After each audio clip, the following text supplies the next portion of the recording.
Bonjour professeur Perrin Déroulé, bonjour Alain Olympie. Bonjour. Merci pour ce temps d'échange que vous avez bien voulu me consacrer.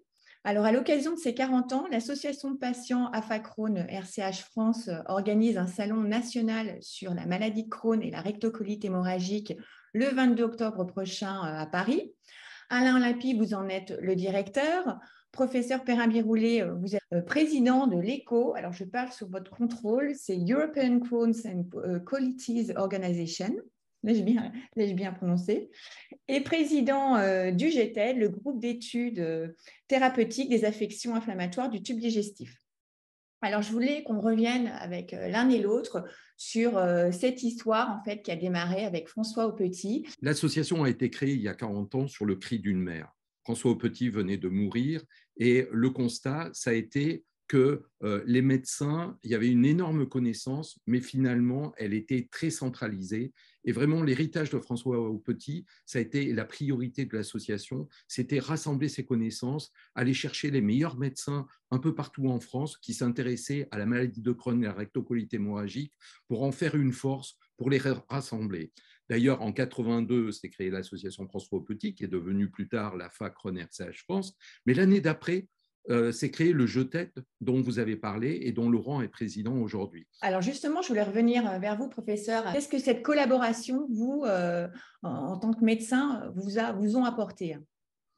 Et je crois que c'est énorme ce qui a été apporté. C'est un partenariat main dans la main.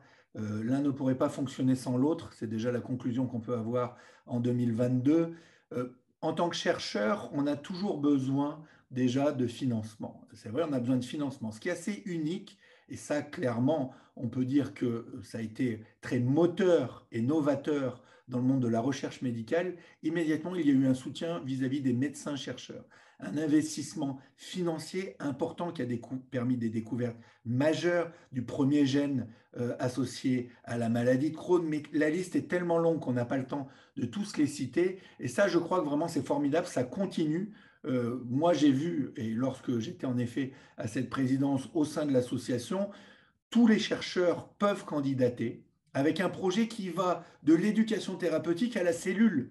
C'est ça aussi qui est unique. Ils ne se sont pas enfermés, ils auraient pu dire à un moment, oh ben non, on veut que ça bénéficie qu'aux patients, on veut que des projets patients et tout. Une ouverture d'esprit exceptionnelle. Aussi une association qui est seul en France. Ça peut paraître un point mineur, mais dans d'autres pathologies que je ne citerai point, il y a parfois plusieurs associations et c'est toujours plus difficile. Là, notre interlocuteur, on a nos téléphones, on s'appelle tous les jours ou presque, on marche en synergie totale. Donc ça, je dirais que c'est quelque chose de génial. Écoutez, le travail qui a été fait par cette association est phénoménal. Quand je donnais mes premières conférences il y a une quinzaine d'années, à chaque fois à la fin, on me disait « Ah ben j'ai enfin découvert ce que c'était les Mickey ». Les cas ont augmenté au cours des dernières années. Mais ce qui est intéressant, c'est que maintenant, quand vous donnez une conférence, tout le monde dit ah ben moi, je connaissais déjà ces maladies, je connaissais quelqu'un dans mon entourage qui l'a, etc. Donc, le travail de communication, le travail d'éducation, le travail scientifique. Donc, on voit que c'est un travail qui est monstrueux, qui a été permis par cette association, probablement unique en France en termes de maladies. Donc, en tant que président du GTED, que je suis actuellement, mais plutôt au nom de la communauté Mickey, c'est vrai que c'est une opportunité pour les remercier infiniment. Et ce qu'on a pu faire ensemble, Laurent, c'est aussi produire de la connaissance avec la création de l'Observatoire des Mickey. Aujourd'hui, par exemple, le seul registre qui existe, qui permet de produire de la connaissance, EPIMAD, a été aussi financé par la FA il y a bien longtemps, c'était dans les années 90. Donc on voit bien qu'en poussant soit des équipes, soit des projets, etc., on a réussi à construire de la connaissance, évidemment, la recherche, du soin, de l'amélioration, de l'éducation thérapeutique, etc. Donc, alors, concrètement, oui, voilà, je sais que vous avez initié beaucoup de choses, Alain, puisque vous êtes à la tête de la Crohn-RCH, enfin, avec toute une équipe, bien évidemment, mais beaucoup de choses, et notamment côté digital et prise en charge du patient. Je voulais que vous nous parliez un petit peu des actions initiées et de la fameuse plateforme. La plateforme Mickey Connect, ça a été un moyen, effectivement, de rentrer dans tous les foyers. Vous avez évidemment un réseau structuré de gastro-entérologues, de centres hospitaliers, de CHU qui sont compétents aujourd'hui. Ce qu'on a réussi à construire, il y a un réseau effectivement de soins qui est relativement bien structuré sur toute la France. Il y a 300 000 cas sur ces deux maladies, et il y en a 8 à 12 000 nouveaux par an sur des gens qui sont essentiellement jeunes. Donc, ce sont des gens qui sont dans la vie, qui travaillent, etc., qui sont étudiants. Donc, il est essentiel d'aller aujourd'hui leur proposer des services, de les faire monter en compétence sur la connaissance de leur maladie et d'aller au plus près avec des outils qui permettent progressivement de s'approprier les connaissances sur la maladie pour pouvoir mieux discuter avec leur médecin, pour pouvoir anticiper l'évolution de leur maladie. On est dans des maladies évolutives qui peuvent être relativement graves, mais aussi avoir des périodes de rémission où il y a toujours cette épée de Damoclès justement de la poussée inflammatoire. Donc, ces outils numériques sont essentiels. Et la plateforme Miki Connect, ça nous a permis dans un premier temps d'apporter cette connaissance, une connaissance progressive qu'on peut vérifier, etc., d'avoir des scores aussi pour évaluer sa maladie et de pouvoir discuter comme ça, ce sont des bases de discussion avec le médecin. Donc ça, c'est formidable. Et aujourd'hui, ça nous permet aussi, on a parlé d'éducation thérapeutique, de proposer des ateliers, en plus des e-ateliers. Donc vous avez sur des choses moins communes ou moins connues ou moins possibles dans les hôpitaux, par exemple, qui sont des ateliers cuisine, des ateliers sur la sexualité, voilà, donc qui regroupent ce sont des professionnels et des patients experts formés qui s'adressent à des petits groupes de 12 à 15 patients. Et deuxième point aussi, ça a permis de structurer aussi toute la parole, toute cette connaissance qui sont sur les réseaux sociaux. L'intelligence artificielle nous permet aussi de progresser. Donc, les réseaux sociaux existent à l'AFA depuis 1996. Donc, c'est quelque chose, c'est une immense base de données, si j'ose dire, de paroles, de témoignages, etc. Et on a pu en extraire de la connaissance aussi, avec certains, parmi les faits de gloire en allant chercher, tiens, on entendait qu'il y avait tel effet indésirable sur des traitements, et du coup, on a interpellé la communauté scientifique et l'industriel, et ça nous a permis d'identifier certains effets indésirables, par exemple. Donc, on arrive à beaucoup de choses avec l'intelligence artificielle et justement le numérique aujourd'hui.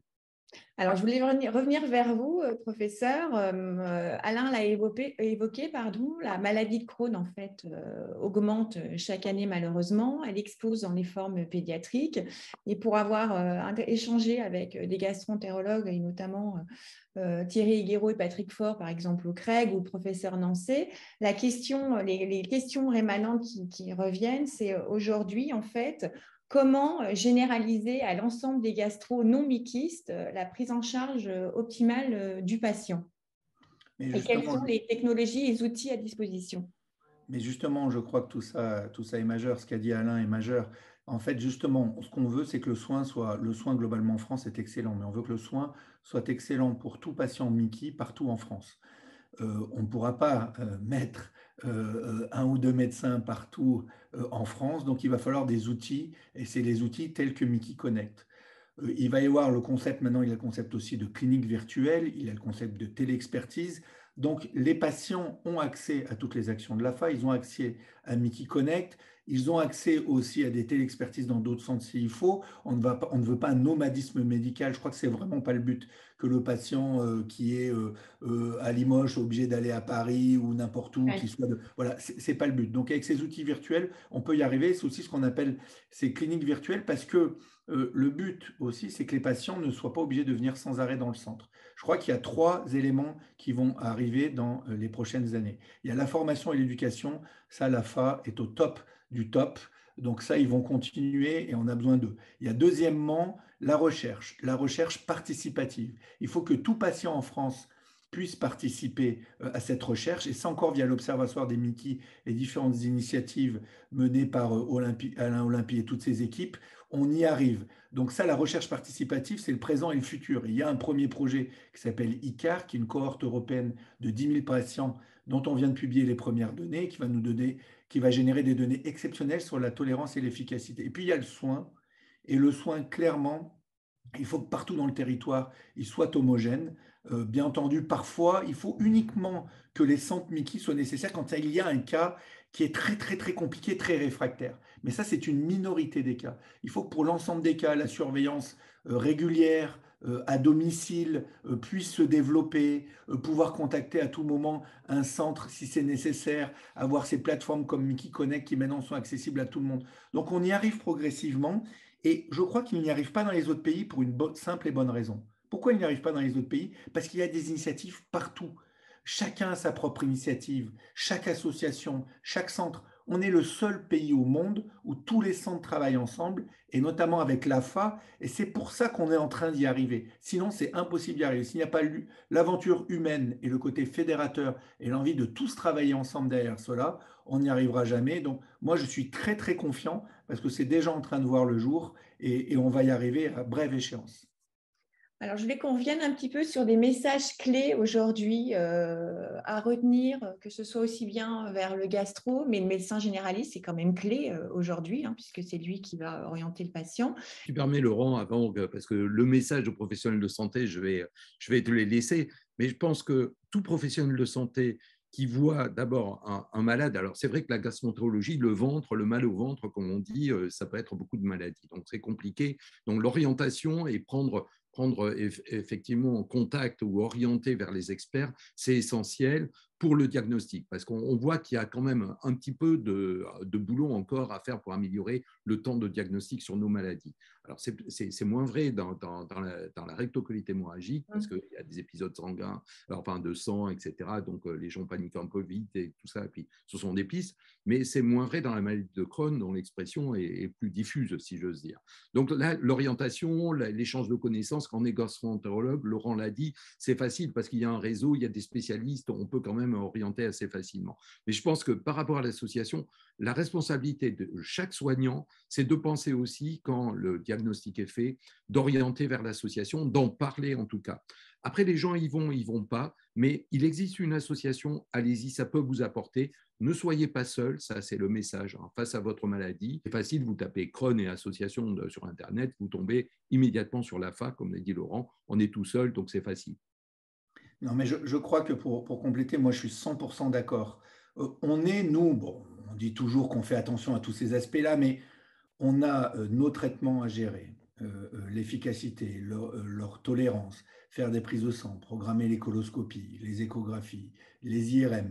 Et c'est vrai que la maladie prend parfois le dessus, les aspects maladie prennent parfois le dessus dans notre prise en charge. On n'a pas toujours 1 heure par patient à consacrer et c'est quelque chose qui est indispensable de regarder la protéine C réactive et tout.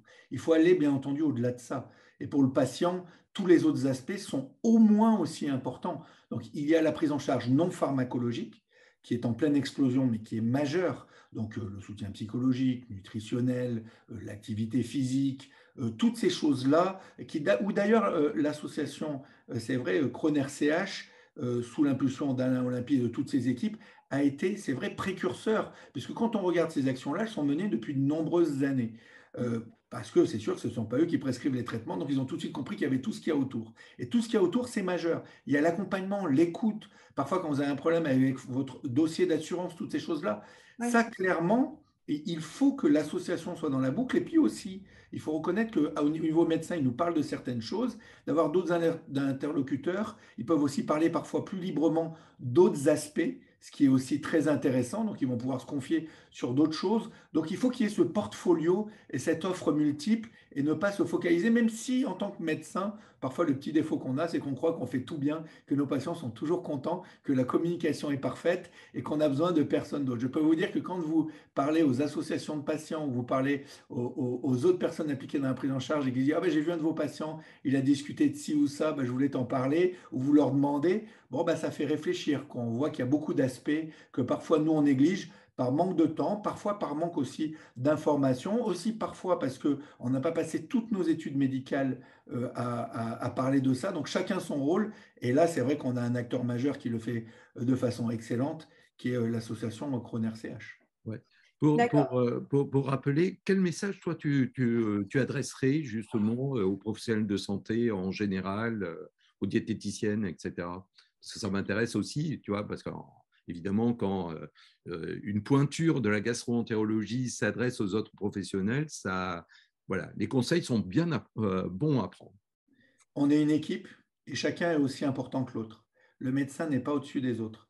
Bien entendu, c'est le point de contact et on pense tout de suite à son médecin dès qu'on ne va pas bien, mais chaque pièce du puzzle et chaque acteur a un rôle qui est aussi important les uns que les autres. Donc il faut échanger, travailler ensemble discuter, et c'est là où on peut atteindre des objectifs thérapeutiques qui sont exceptionnels pour pouvoir mener une vie socio-professionnelle comme le patient l'entend. L'approche médicamenteuse et uniquement son médecin ne suffiront pas. Ouais, je vous rejoins, par exemple, je discutais avec des enseignants APA d'activité physique adaptée. Ça se développe dans la prise en charge des patients Mickey. Et en fait, il y a 2 enseignants qui me disaient qu'ils voient toutes les semaines en fait, le patient et que du coup, ils sont amenés, enfin, le patient se lâche et parle plus librement. Et il y a des informations que le médecin n'a pas, ni le médecin généraliste, ni le gastro, que lui a. Et l'idée, c'est comment, à un moment donné, il remonte cette information vers le médecin et le gastro. Et ça, je pense aussi, c'est ultra important. Ouais. Je suis Mais d'accord avec notre boulot collectif, c'est de dire aux patients, oui, vous avez le droit vous avez le droit de poser des questions, vous avez le droit de vous. vous Oui. livrer, etc. Donc, nous, on les rassure aussi sur les professionnels de santé. On leur dit, votre médecin, ce n'est pas que la maladie, etc. Il peut vous entendre sur beaucoup de choses. Si vous avez des problèmes avec votre conjoint, au boulot, à l'école, etc., ça peut influer, comme l'a dit Laurent, sur le quotidien de la maladie. Et là, vous avez beau soigner, je dis toujours, il faut s'aimer pour se soigner, entre guillemets, pour bien se soigner. Donc, si on ne s'aime pas, si on a des tas de problèmes, si on est en dépression, etc., ce n'est pas la peine, le médecin en face de vous, il ne pourra rien faire ou pas grand-chose. Donc, c'est vrai que cet échange, il faut rassurer et il faut se dire que, comme l'a dit Laurent, le patient, pour moi, c'est quand même le coordinateur, le meilleur coordinateur de ses soins. Le patient ou son proche, on va dire, hein, parce qu'il ne faut pas oublier les proches aussi qui sont dans la balance, qui sont importants. Donc, c'est essentiel de lui dire, oui, vous avez le droit de dire ça à votre médecin, etc., ou vous devez, en tout cas. Donc, on a ce rôle de pédagogie de dire, oui, vous avez le droit. D'ailleurs, c'est une de nos dernières campagnes, c'est ça, vous avez le droit de poser des questions. Hein, ça, c'est clair. Mais ce n'est pas évident, effectivement, face à son médecin. Donc, voilà, c'est cet échange qui est essentiel. Pour terminer, je voulais qu'on évoque le volet prévention. Est-ce qu'aujourd'hui, on parle beaucoup d'alimentation ultra transformée, il y a ça tourne beaucoup autour de ce sujet-là. Est-ce que de dire qu'on peut prévenir la maladie de Crohn ou l'RCH, c'est complètement utopique, ou est-ce qu'il y a des pistes de réflexion qui sont menées, des recherches, et on avance sur ce terrain-là, professeur?